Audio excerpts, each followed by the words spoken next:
In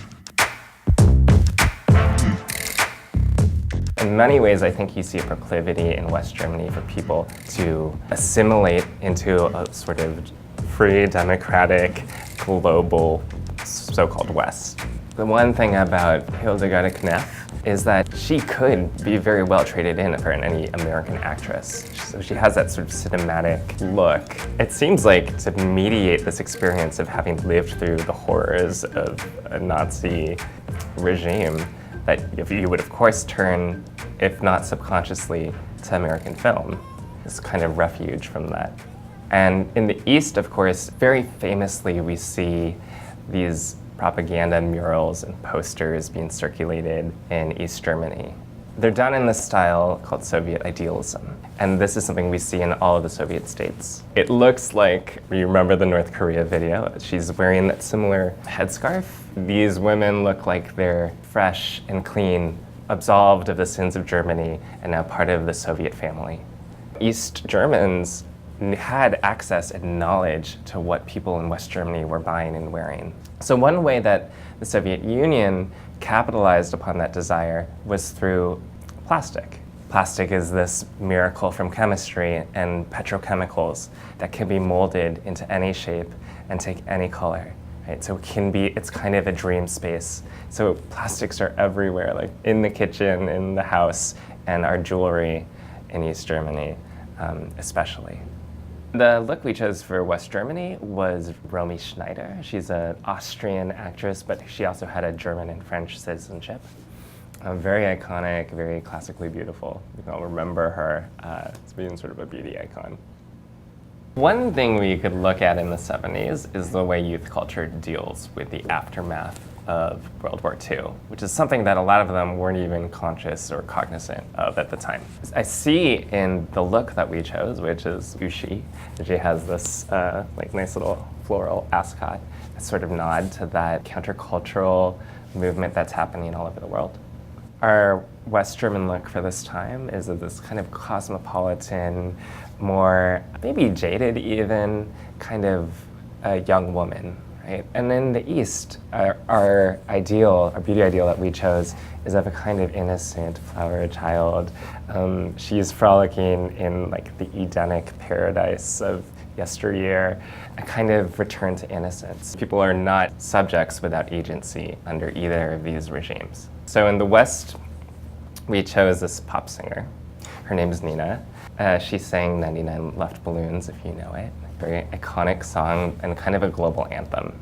And to return to our sort of totem about health and wellness, that she is of course donned in her jazzercise, like sweatbands and all of that. Okay, so that's part of the aesthetic, this aerobic, high energy kind of sort of health and optimism. Okay. In East Berlin, actually, punk is a growing political problem for the Stasi. The Stasi are the secret police. Punk comes from, of course, England and the English working class.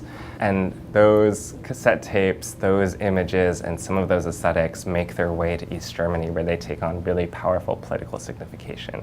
It's anti-authoritarian. And the thing about punk in East Germany is it's not just to be rebellious for the sake of being rebellious, it's actually very dangerous. So people are jailed, are beaten, people are asked to turn over their friends. In 1989, we all watched live televised broadcasts of the Berlin Wall finally falling. The world really celebrated this moment. Okay, so the look we chose for this was Claudia Schiffer, of course.